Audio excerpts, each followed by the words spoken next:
What's happening, everybody? Welcome to another episode here, the Desai Guys Football Forum. I'm one of your co-hosts, I'm Desai, joined as always by my good friend, my good buddy, the other half of Desai Guys, Mr. Tad Desai. And Tad, getting right here into week 8. This is the final weekend before, we talked about this in our previous episode, the final weekend before the trade deadline. So could be some action. I mean, who knows? I mean, there's a lot of talk about some teams are, selling off everybody on their team. There's some teams that are like they're looking to acquire. It's going to be interesting because, yeah, this could sort of like, help you understand as far as which teams that could be like on the fringe as far as like whether they're really pushing for it this year or whether they're trying to make do with what they have. If they make a big move that sort of signifies that's like, yeah, we're ready to sort of move on and sort of make a push for a playoff spot this year, or the quite opposite where it's like you think they're sort of in contention and they decide to sell off some player. They're like, nope, we're packing it in this year. We're looking towards next year and beyond. So, I mean, yeah, trade deadline should be pretty interesting.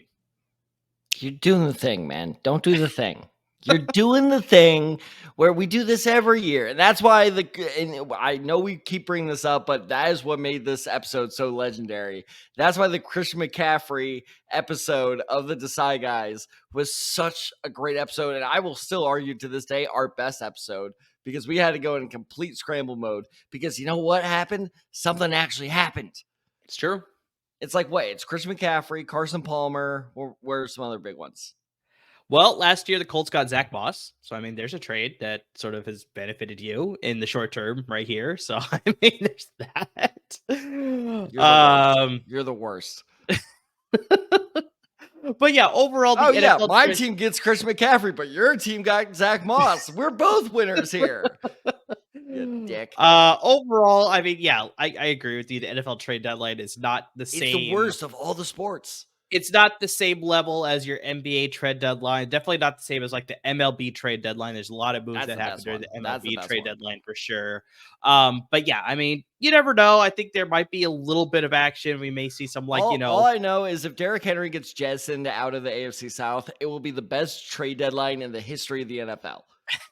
So that's a rumor. There's talk about, the Broncos selling off a lot of their pieces too, both on offense and defense. DeAndre Hopkins apparently is not happy in Tennessee. I love that report. That report that was like, he's receiving very little interest. Well, yeah, he received very little interest in free agency. Like, how is that going to change? Not that he's had a bad season, but like, come on. No. But yeah, so he's looking to get trade. And then also Dalvin Cook, obviously with his struggles in the New York Jets offense, he's been very little agent, interest in free agency. Best of luck. Yeah, so we'll see about him, whether he gets traded as well, Tad. So yeah, it's going to be very interesting. But Tad, before we get into hold on, my fantasy season just got a lot better. Mike Evans just got a touchdown. Let's go. All right, I'm in a better mood for this episode. So we're recording this during Thursday. It's better than one. All right, Ted. So before we get into our week 8 start and sits, we have to introduce a brand new sponsor on today's episode.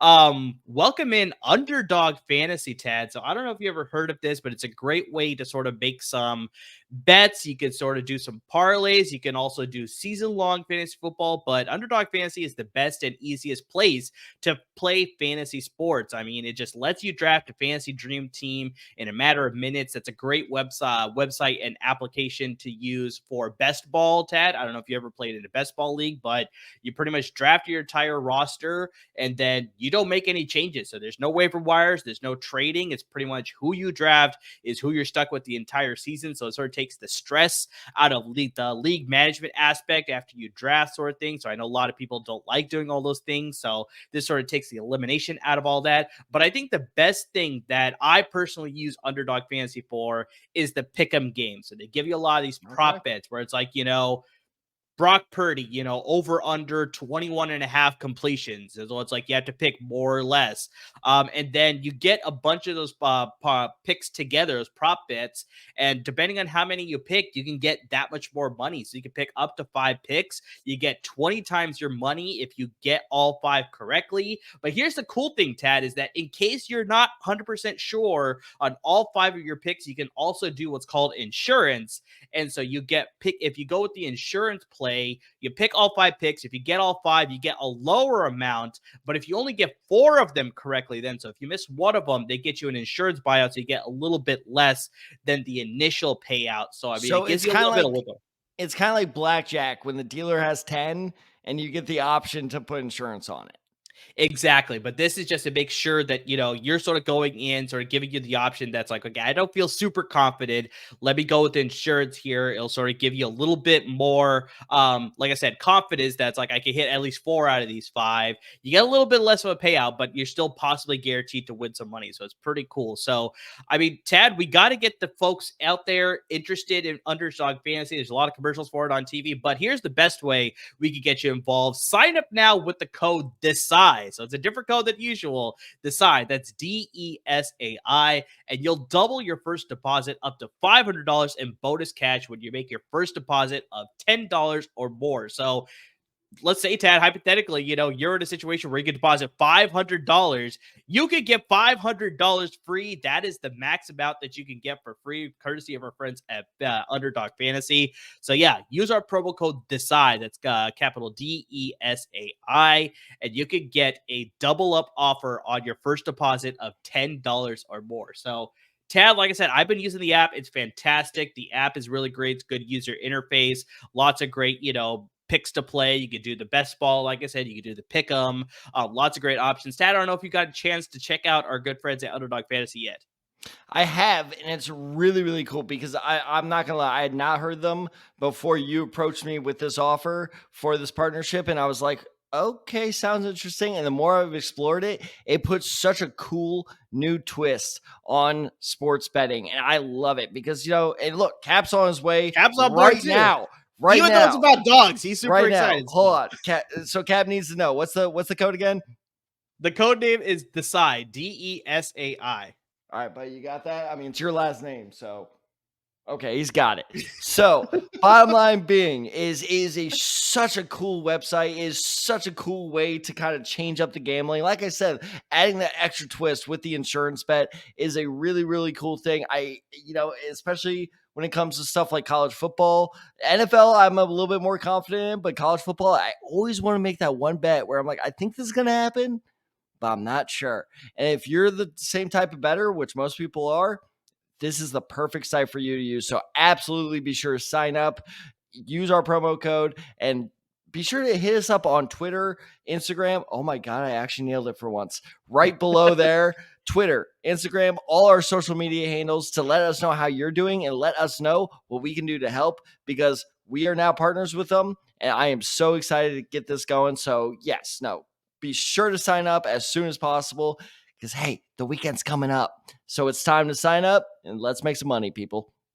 Exactly. You bring up a good point too, Tad, that it's not just the professional football. You got college football, you got the NBA, you got MLB, NHL. You get bet on all of that. NHL season just started. Fantasy.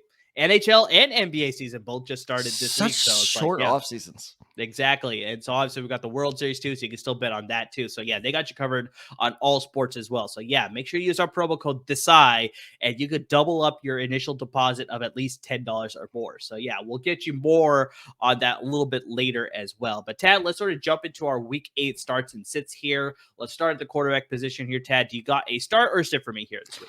It's nice. I actually don't have to watch out for the Dallas Snipers this week. They're perched up on the apartment roof while I record this episode. It's because for once, I'm actually not going to trash the Cowboys. I'm going to compliment them. They're coming off a very impressive win against the Los Angeles Chargers. And I know what a lot of people are saying. It's Los Angeles Chargers. But we'll get into their schedule a little bit later. We'll do that a little bit down the road. But for now, that was a good win. That was a convincing win. And Dak Prescott is coming off his both statistically and as a result, fantasy best game of the year. And so he scored 25 points this past week. And it was funny because look, I'm not going to lie. While I'm doing research for this while I'm doing research for this episode and article back when we used to do them, I look at the NFL.com, stardom synonyms for a little bit of inspiration there. Now, I don't rip off, just copy and paste it. That's plagiarism, which, by the way, I caught a student plagiarizing the other day, which was hilarious. Oh, man, I didn't know. Yeah, I'm sure you did. But it was funny because this is actually their top sit of the week over at NFL.com. Okay. I'm taking him as a start, and it's Dak Prescott. Because look, the reasoning was pretty fair. Was, Dak Prescott's production of those 25 points largely came off of 40 yards rushing plus a touchdown. So that's 10 points right there. Fair point. So I started looking into it. Here's the funny thing, though. The Los Angeles Rams have played a fair amount of dual threat quarterbacks. Do you want you know what? Let's do a triple threat. It's your worst nightmare. You ready for this? Over under 75 yards allowed to Jalen Hurts.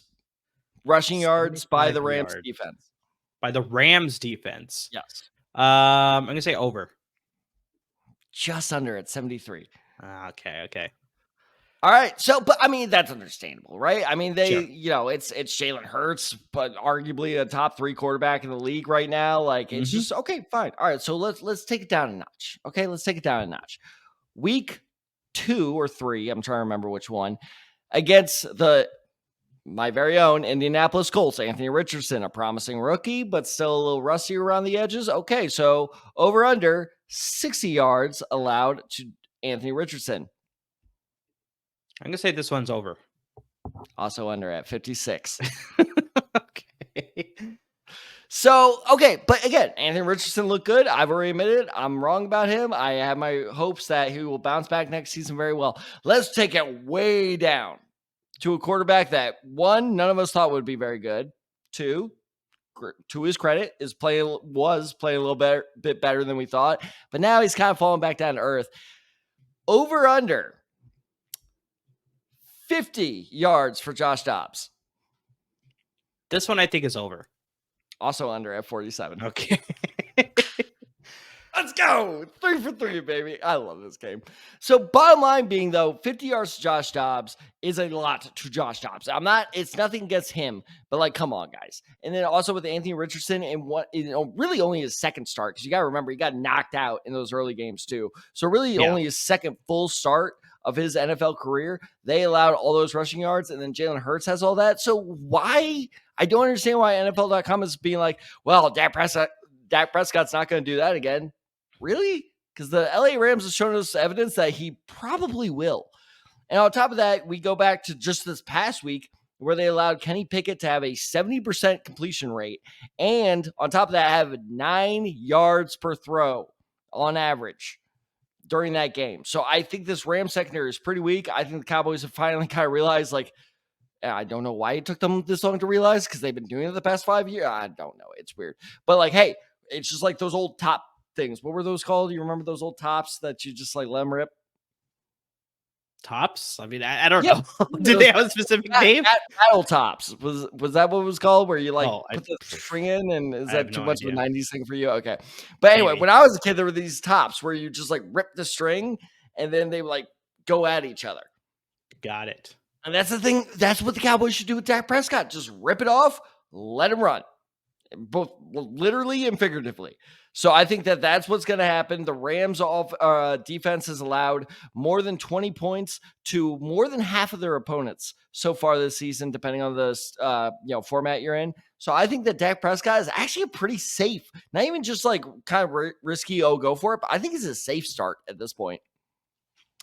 You also have to remember, Ted, that they're coming off their bye week. So I mean, you have to remember that they last played 2 weeks ago, in LA. So. He's going to have the exactly.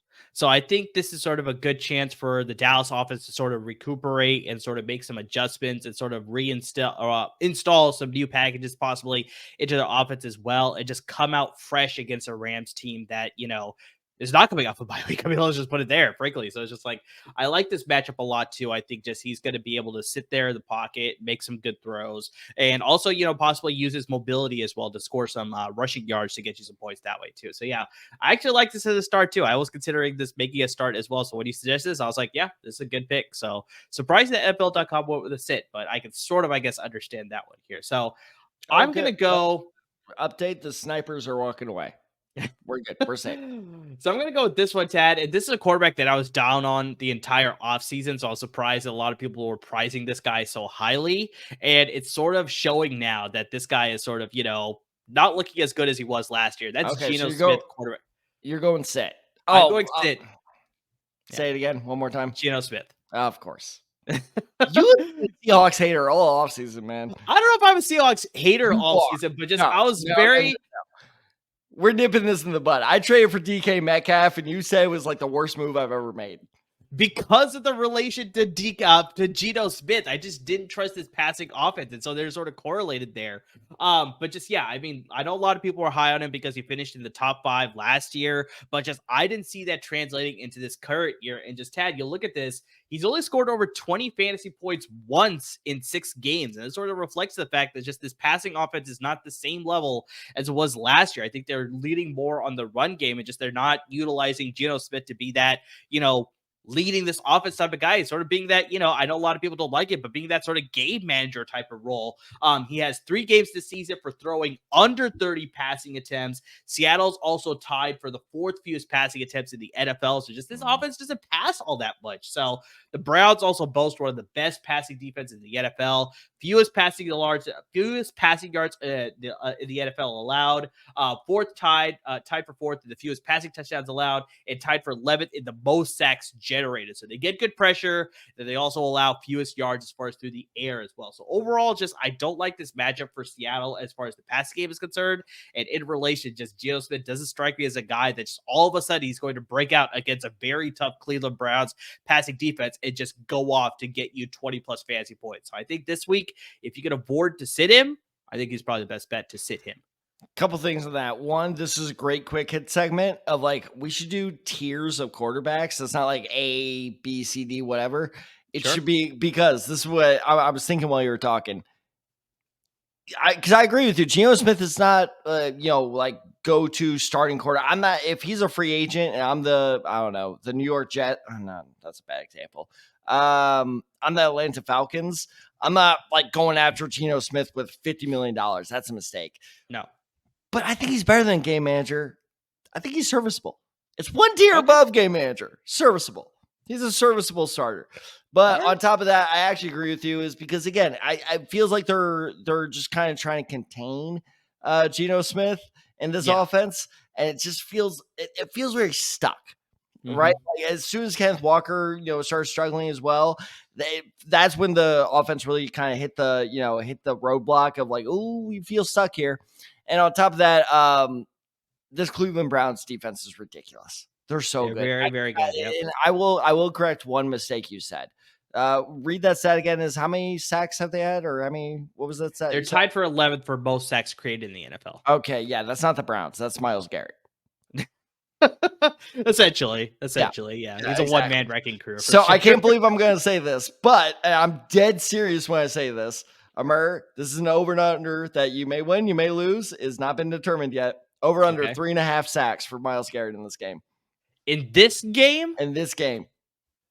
I'm leaning towards under. I think he may hit 3. I think he may hit 3 too, but you just know there's going to be that one. There could be. Like, was that rush attempt or was that a passing attempt? And I'm like, I you know what? Screw it. You went under. I'm going over. Okay. All right. We'll see exactly how that plays out. So yeah, just Geno Smith. I just don't like the way that this offense is using him this year. And I just don't like him in this matchup against the Browns. It's just going to be too tough for him to do anything against. So let's move on to the running back position here, Tad. You guys start or sit for me here in week 8. Somebody say dog pound? A little bit, yeah. I hear a good matchup coming here. I'm liking him.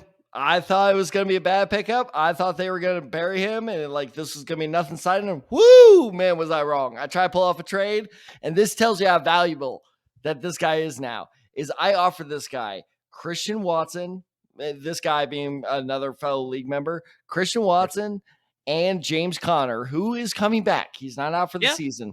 Christian Watson, James Conner for this person. He said no. Wow. Okay. I thought that was a pretty fair trade, and he said no. It's Kareem Hunt. This dude is killing it. He's had back-to-back games with at least 14 points. And here's the best part. Not for the guy I'm about to bring up, but here's the best part for Kareem Hunt, managers, and Kareem Hunt himself is those performances happened. There we go. With Jerome Ford healthy. Yeah. Jerome Ford now has that dreaded D next to his name. And I'm telling you, whenever I see doubtful, I just automatically assume out. So rarely, it's like 10% of the time is doubtful, meaning like, oh, he's actually going to play. So I think that Kareem Hunt is basically the only dependable back still left in that Cleveland backfield that, is in an offense that wholly relies on the run, especially now that we're not going to touch on this as a whole other subject, but whatever the hell is going on with their passing game, with Deshaun Watson potentially being benched, maybe put on IR. Like there's potential that he may go on the injured reserve list. It's weird, it's man. Like, and Dad, just to sort of follow up on a point you made, just Jerome Ford, we talked about him in our waiver wire episode that he's dealing with an ankle injury, so he's probably not going to play this week. He may not play next week too. So I mean, I know you're seeing the D next to his name. Like I mean, that's sort of what's consistent on a lot of platforms, but I don't think he's going to play. No, I see. Like I said, I see a D. I assume it's no. Never thought I'd say that sentence in my life, but anyway. I think that Kareem Hunt's putting up 14 points as the, kind of split carry back. Now he's the main back. And we avoid all that talk of, oh, can he carry the main role? How familiar is he with the system with his new role? We avoid all that because he's back with his old team. Yeah. So it's just one of those things where it's just like, okay, we're good to go. We know what we're going to get here. And so I really, really like that, it's one of those cases where we know what to expect. And that's so rare when a, quote unquote, backup running back steps up like this. We know what to expect. We know that he's familiar with this offense. There's, in my opinion, there's almost zero downside. Now, on top of all of this, Amir, the Seahawks have allowed half their opponents this year at running back to go over 15 points. So I really like Kareem Hunt as a good a lot of people are going to start him in the flex. In my opinion, he's like, pretty solid running back 2 territory this week. This week for sure. Yeah, I think he's an excellent streaming option if you have the ability to sort of do that. Like we talked about, I think Cleveland has an excellent defense, and we talked about this, the AFC North overall. Just they play good defense there, and they run the ball really well. So I think this is the case that's going to happen except here. For Pittsburgh. Yeah, I really don't understand what's going on there. Just running game is just absolute shambles, but they still play good defense. Though. They do play good. That's the only reason that how does Mike Tomlin keep doing this? Yeah, he's gonna end up with another winning record, isn't he? Yeah, and maybe this is a topic for another day, but I don't think he deserves all the praise that he gets for having so many winning records. Like he's slight. I think it's slight. So, but yeah, I think we may have to bring that up on another podcast here. Yes, we will. Yes, we will. That's a debate. But 100%, like the way Cleveland is playing, just playing strong defense, they can sort of milk the clock then when they get to situations where it's like they don't need to put up a ton of points. They just need to run it out. And this is where Kareem Hunt is going to get you a lot of points there, where they're just going to hand it off to him, hand it off to him, hand it off to him, and get you a lot of carries, and he's going to get you a lot of yards. And obviously, I think he'll probably find the end zone once, maybe twice. We'll see about that. But just, yeah, this is a very good matchup because the defensive matchup for Cleveland is going to match up well with Seattle. On the flip side, then they can sort of just control the clock with the running game there. So I like that matchup quite a bit for sure.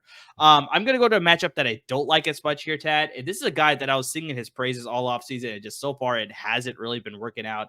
That's Miles Sanders, the running back with the Carolina Panthers. And so I just picked him up too. I really just don't understand what's going on. Now, they are coming off the bye week, so maybe they're going to like involve him a little bit more. I do know he was hurt a little bit, so he missed one game right before the bye week, but just Sanders leads the Panthers in touches. So, I mean, yeah, he is obviously getting the most touches in this offense. But here's the crazy thing. He's only third on the team in scrimmage yards. So you're leading the team in touches, but you're not having the most scrimmage yards. That sort of says something as far as like your efficiency with all those touches. So here's the other problem too, Tad, is that Chuba Hubbard is slowly creeping and catching up to him here because he's looking a little bit more effective in this offense for some reason. And like we talked about, Hubbard is getting 4.5 yards per touch in this offense compared to Miles Sanders only getting 3.6. So that sort of correlates, like I said, to it's like where he's getting the most touches in this offense. That's great, but he's not doing doing much with those touches, like I said. So that's why he's third in scrimmage yards on this team.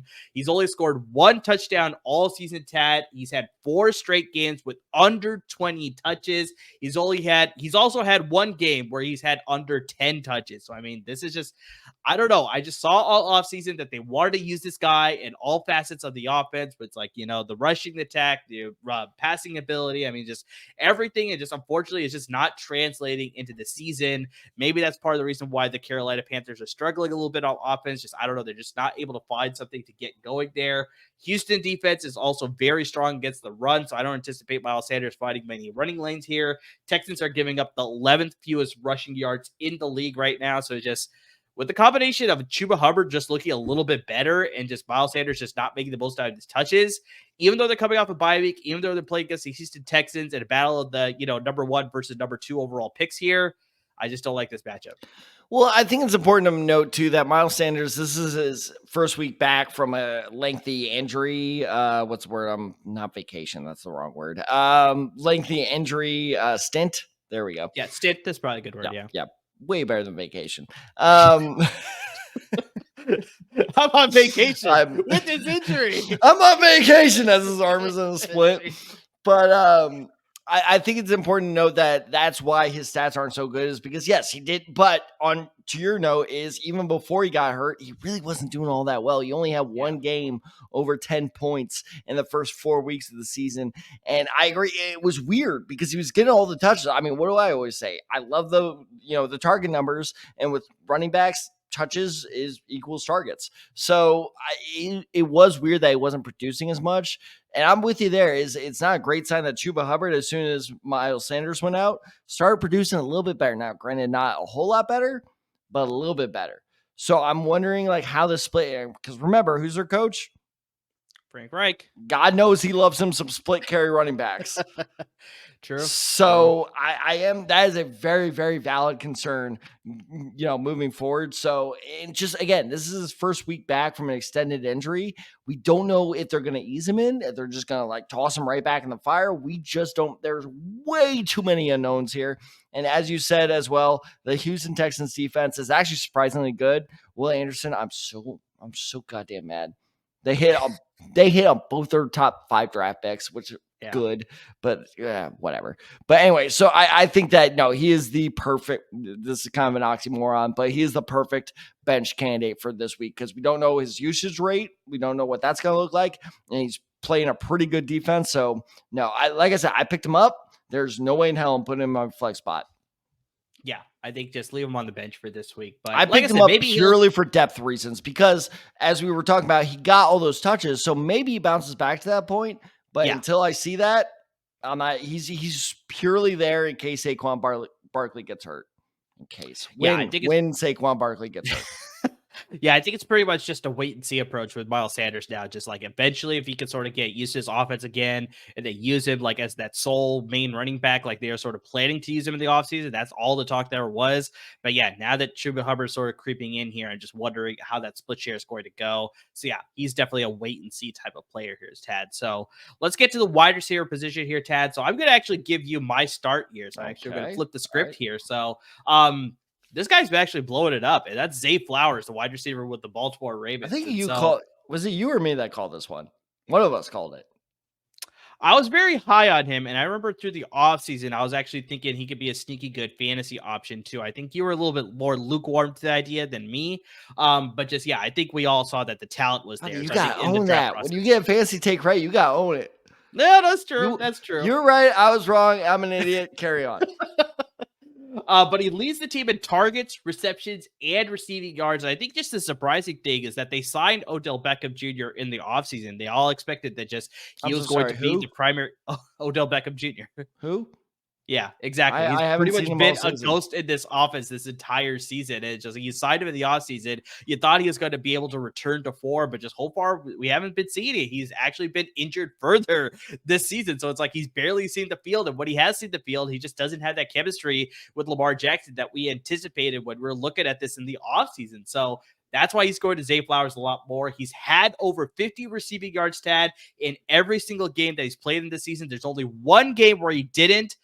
and he had 48 receiving yards. So I mean, this guy was like pretty much that so close. He was that close. That's an over-under. See, that was an over-under opportunity for you. But clearly, I mean, just Lamar Jackson is trusting Zay Flowers in this offense. They play a weak passing offense in the Arizona Cardinals this week. The Cardinals are allowing the 7th most passing yards in the league right now, and they're tied for allowing the 6th most passing touchdowns in the league. They're also allowing 25.4 fantasy points to opposing wide receivers, which is the 6th most in the NFL. So I think this is just a matchup made in heaven for Zay Flowers and this Baltimore offense. They had a really good game last week, and I think they'll follow it up this week. And yeah, Zay Flowers will be on the forefront of that passing attack for sure. Yeah. No need to add too much more to it. No, there's nothing I say about it. Like, look, I credit where it's due is because I think I said this on Monday's episode where I was watching the game, the Cardinals game for some goddamn reason, on Sunday this past weekend, and I saw the record. I was like, really? 1-5 or 1-6, whatever it is at this point. I was like, that's surprising because they are playing way more competitive than the record. Yeah. But here's the issue. Well. Here's the issue. They still suck. Yeah. And so like, that's kind of the hard thing. But like, again, I told, a guy who's been mentioned on this podcast plenty of times, Jason Davis he was saying in week 1 or 2, he's like, oh, should I drop Zay Flowers? I'm like, don't you dare. Nope. I'm like, don't you dare. And like, now he's been literally texting me like, oh, thank you. Like, he is now one of my starting receivers. I'm like, yeah. Cause like, look, I wasn't the biggest fan of that when he was drafted, but just the way they utilize him is so smart. It's the way, because look, like, I don't think Zay Flowers is that much better than Jackson Smith-Njigba, or don't even get me started on this. We can make a whole podcast out of this, but I don't think he's even that much better than Quentin Johnson, despite QJ's lack of production. You shut your mouth. Don't you say a word. Don't you say a word. Kellen Moore should be fired right now. But anyway, I think he's on par. I'm not saying he's worse, but he's on par with all these other rookie receivers. The difference, well, other than Nakua, because my Lord, that guy. But for the most part, he's on par with all those other rookie receivers. It's just the way the Ravens utilize him is so smart. The way they use him in space is so smart. And you are absolutely correct. The way they utilize him in space opens him up for more scoring opportunities. Excellent start. Love it. I think that a lot of people are going to start him at flex, but he's going to put up wide receiver 1 numbers. Wide receiver 1 I think he's going to blow up this weekend. Okay. All right. We'll see exactly how that all plays out. So, Tad, let's get to the opposite side. Who do you think is just going to have a poor game this weekend here in week 8 at the wide receiver position? Okay. So the Cowboys snipers went away. My favorite team snipers are currently going on the roof. The red dot's like right here. Can Mersey afford to pay for snipers after paying to move that whale that didn't end up working out? Like, he'll find it. He'll find it okay. from some unseemly means. Okay. Bench Michael Pittman. Interesting call. Okay, yeah, I'm curious to hear about this one. Yeah, I will tell you. I will tell you why. So, okay, so the Indianapolis Colts are playing the New Orleans Saints. Okay. I fucking hate the New Orleans Saints so much. They 4 years, not just this year, not just last year, but I feel like for the past 5 years, they have been the most confusing on both sides of the ball. They have been the most confusing fantasy team I've ever seen in my life. This defense should not be good. Sometimes they're not good. Other times they are good. I don't understand it. So let me break it down this way. Is Josh Downs, a guy I told you to pick up, 2 weeks ago now, 3 weeks ago now? You said it 2 weeks ago. I said it earlier this week. So yeah, earlier this week. We're doubling down on Josh Downs. Yeah, exactly. And there's a reason we are, is because his target numbers, my favorite stat when it comes to receivers, are skyrocketing. But unfortunately, what does that mean for a guy like Michael Pittman? I'm not going to say they're plummeting because they're still not bad. But, however, they have gone down. So since week 4, he's only had one game where he's had over 10 targets. And I know what you're saying is like, oh, 10 targets, that's a high bar to set, and it is. But here's the whole thing. If you're touted as the team's number 1 receiver, then you should be getting 10 targets on the reg. How about that for some slang? On the reg. That's so cool. But anyway, point being is his target numbers have plummeted. He had 5, 7, 14, and 7. Again, not bad, but not great either. And here's the most concerning part is I think he's going to be a very popular start. He being Michael Pittman is going to be a very popular start this week because he put up 15 points last week. Remember, over under 3 catches he had. This one I know. It was only 2, so I'm going to say under. He had 1 big play. And I remember this specifically because I was going to add on to you because I remember after that game, Michael Pittman came out to the media and he was saying that, or I think he came out to the coaching staff. I can't remember where it was, but he complained that he wasn't involved more towards the end of that game when the Colts sort of needed to make those comebacks. No, trust me, I want him to drive back. So it's like, yeah, I knew he had 2 catches and I knew he's very upset with it. So yeah, this could be very much a situation where it's like he's may get involved, but may not. I don't know what's going to happen, but yeah. Michael Pittman could be an interesting sit this week for sure. So he was a focus for Anthony Richardson, which was great. But now that he's out for the season, and Gardner Minshew, for whatever reason, Gardner Minshew just does not throw it he does not connect with him as consistently as Anthony Richardson does. And on top of this, so then I decided to go back and look because it was funny as I was looking at, the fantasy projections for Zach Moss and all these other guys and what the AI generated ESPN and Yahoo and all these other sites were giving me was like, when I looked at the running backs, it was like, well, the Saints defense sucks.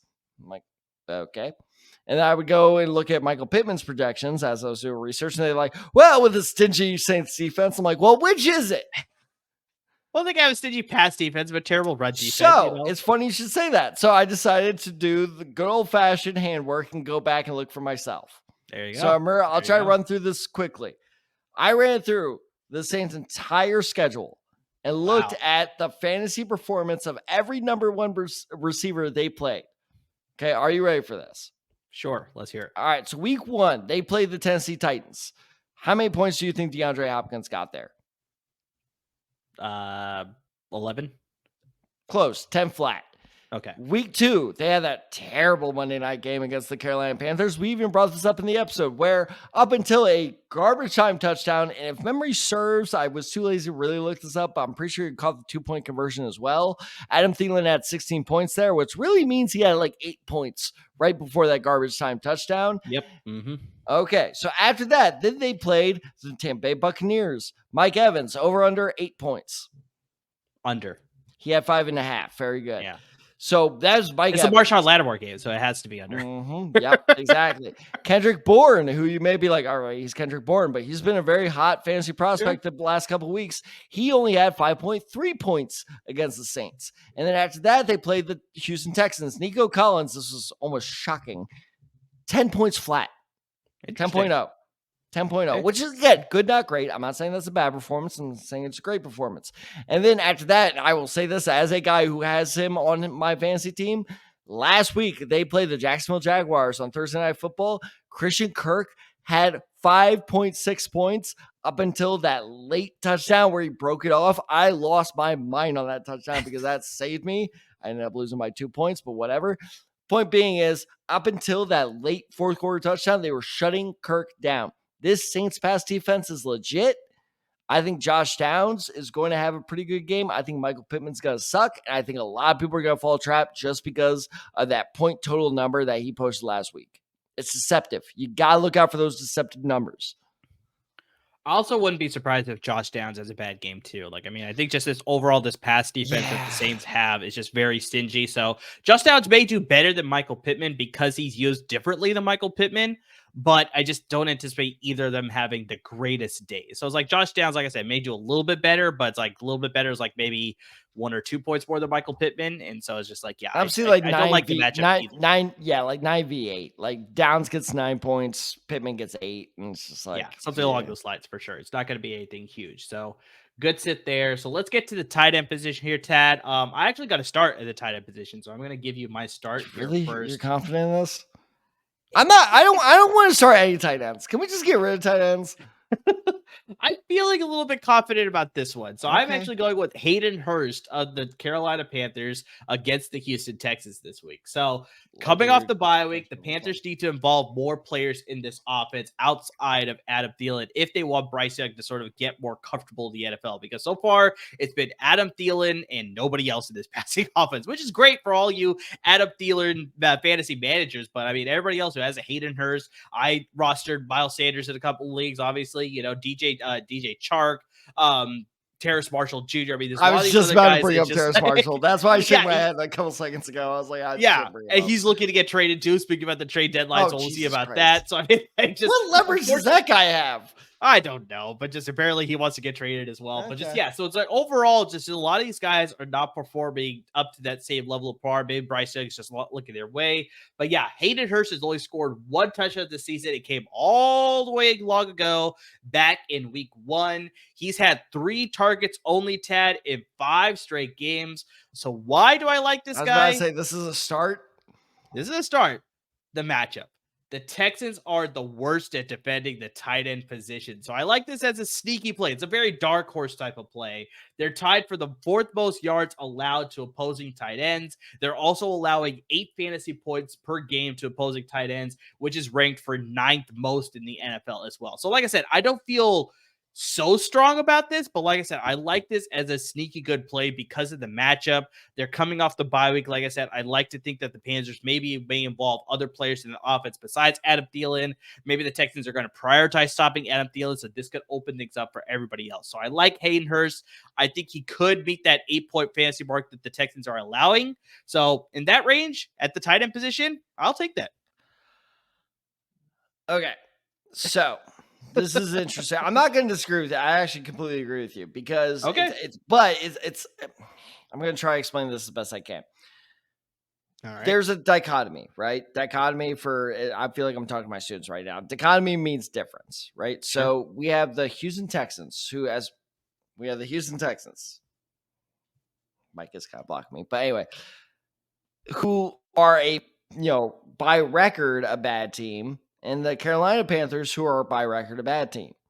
But just by pure eye test, you can tell the Texans are progressing and this hurts me physically to say, the Houston Texans are progressing very nicely. They have all those building blocks they need to be a really good team in just a couple years if they play the cards right.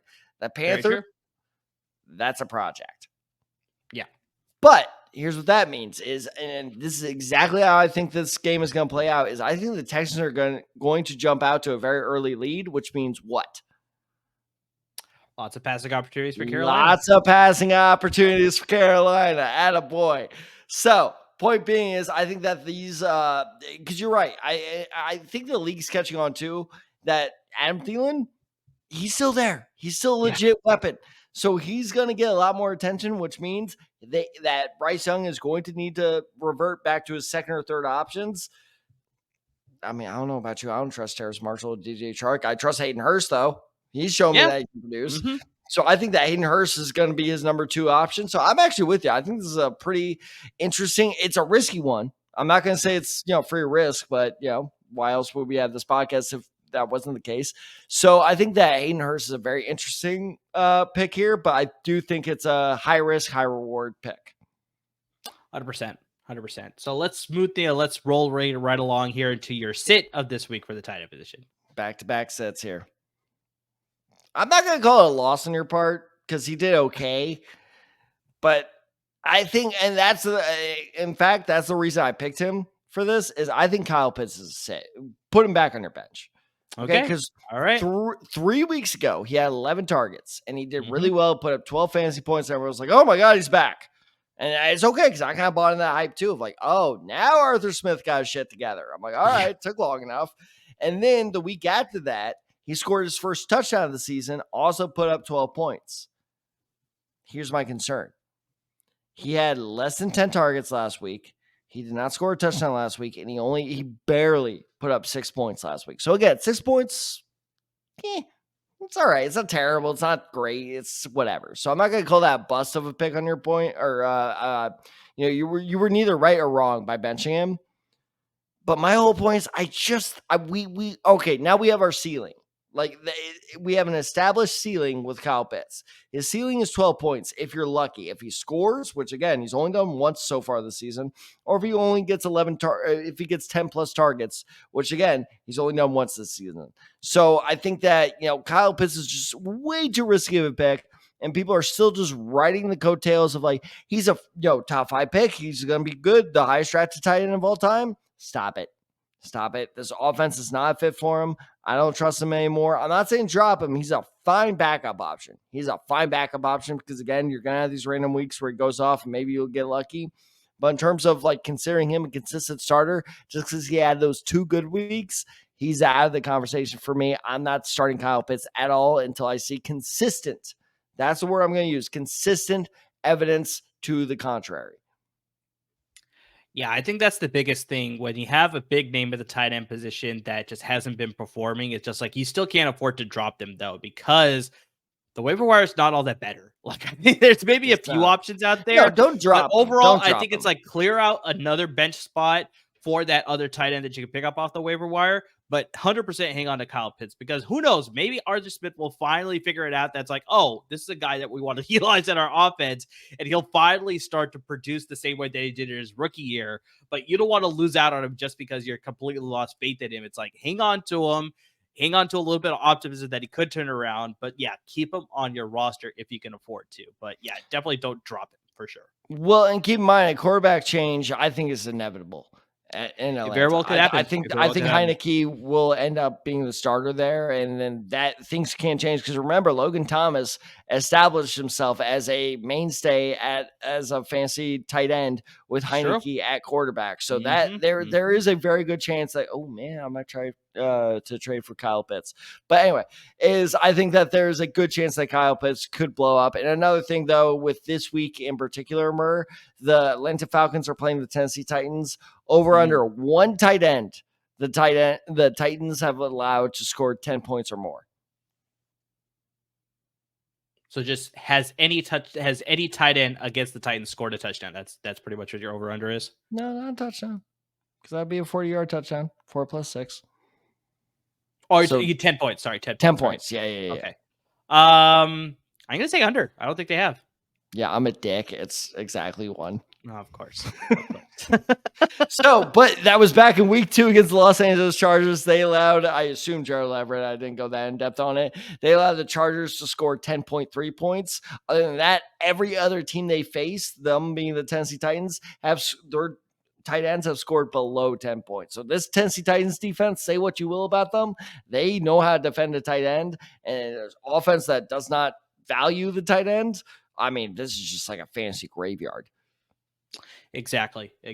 So yeah, Kyle Pitts is the sit. I'm 100% on board with that one for sure. So, all right, Tab, we only got 2 more picks here left to go. Let's hear your kicker and defensive picks at the start and sits for here week 8. All right, I'm going to do the thing. They're only managed, not started, managed in 8% of ESPN leagues. I'm saying you start them. I'm saying you go for it. The Superchargers defense. Interesting. Yes. Okay. Yes. Okay. Yes. They've struggled this year. And I said I would touch on the Chargers schedule. And yes. Okay, fine. They got 5 points against the Tennessee Titans offense. Whatever. We're going to throw that one out the window. Bad week. Other than that, do you know the rest of their games? They played the Chiefs, the Dallas Cowboys, the Vikings pre-Justin Jefferson injury. So that's a preloaded Vikings offense. And the Miami Dolphins. That's a rough schedule, dude.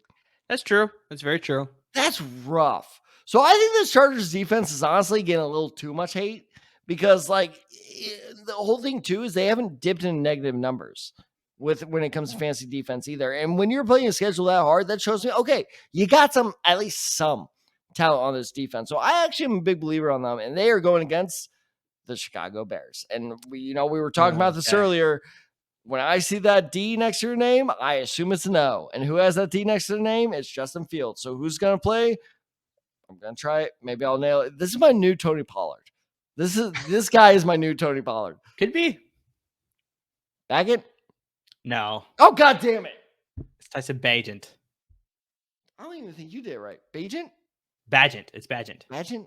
Yeah. Pageant, what? Badgent. That D2 motherfucker. Anyway, he's most likely going to play again. And look, and to take nothing away from him, he played much better than against the Las Vegas Raiders than I gave him credit for. But by much better, I mean he actually played like a legitimate backup. And I think that's a ceiling. That's a ceiling. And here's the thing: is that the Las Vegas Raiders defense is not good. I'd love to hear your opinion on this. I think that Chargers defense is way better than the Raiders defense because I agree. Yeah, because let's not forget, we're 2-3 weeks removed from Khalil Mack setting a career high number in sacks in a single season game. This pass rush, their secondary is weak. I'm not going to argue against that. That Chargers secondary needs a lot of work. I feel like we've been saying that for the past 5 years. But that pass rush is absolutely legit. And I think that with the Bears, very, very weak offensive line with a very, very inexperienced quarterback, I think that this is honestly a very sneaky opportunity for a low-performing defense to finally feast.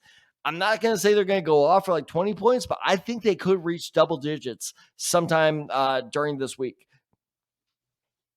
Also, the Deontay Foreman thing was an absolute fluke. Maybe. And who's your kicker pick this week? So my kicker pick is Riley Patterson. It's always where the kicker for the Detroit Lions playing the aforementioned Las Vegas Raiders. I think that this is a guy that suffers from the syndrome that I am most worried about when it comes to kickers. I think I've mentioned every week so far in our Stardom Syndrome is if you're a kicker on a good offense, you got to find the sweet spot of you're just good enough to get in the enemy territory, but you're not quite good enough to end up in the end zone. And Riley Patterson is a perfect example of the latter because get this guy has not scored over 10 points all season. Wow. Okay. Think about how good, other than last week, because last week was a disaster. But other than last week, think about how good this Lions offense has been. If I told you that kicker has not gone over for 10 points, you would call me crazy. But that's the problem. They're too efficient to make the kicker worthy. And so he hasn't gone for over 10 points. The one attempt all season he's had from plus 50 yards, he missed. So I can't trust him from long range. I can't trust him to, kick a bunch of field goals. I think the Lions are going to absolutely massacre the Las Vegas Raiders. So I think that he is going to put up like 5-6 points, a respectable number. But I think a lot of people are going, oh, good offense. They're pissed off going against a bad defense. This is money. It's not. I'm telling you, stay away from Riley Patterson. Okay. So I actually have a start at the kicker position. I'm going to go with Chad Ryland, the kicker for the New England Patriots. I had never heard of this guy until I saw your notes. Yeah, so he's accounted for 11 of the 29 points the Patriots scored in the upset win against the Buffalo Bills last weekend. The Patriots face another divisional matchup against the Miami Dolphins this week. So I think it's actually going to be a closer game than people think. I know a lot of people are expecting Miami to probably win in a landslide, but I think with a little bit of the trading back and forth early in the game, this will allow Ryland some good field goal opportunity. So I think he should get somewhere in that 8 to 10 field goal. He should get that 8 to 10 fantasy point range, which would mean a very good start for you in a streaming option. So how about this to close out the episode here, Tad? Sit the Niners defense against the Cincinnati Bengals. Turncoat. My God. Somebody get a red jacket on this, man. They allowed Minnesota to rack up 400 plus yards on offense on Monday night this past week. The previous week, they allowed the Cleveland Browns with PJ Walker at the helm, not Deshaun Watson. PJ Walker. Hey, PJ Walker is the quarterback. You don't say anything bad against that. Did he beat both of our teams? He did. He did. Good God. You were close. Actually, no, we were both pretty close at the end, too. All right. I lost on the last minute field goal. You lost with some hose calls by the referee. I was about to say, we didn't have, PJ Walker didn't beat the Colts. The goddamn Zebras beat the Colts. Yeah. So he racked up over 300 total yards on offense against the Cleveland Browns there. This led to the Niners scoring only 2 fantasy points last week and 8 the week before. So while the 8 is a little bit more respectable as far as a fantasy defense is concerned, scoring that many points, the Bengals are coming off a bye week. And one of the big issues with Joe Burrow was just whether his calf can heal up. Well, now he's got that extra 2 weeks to heal up.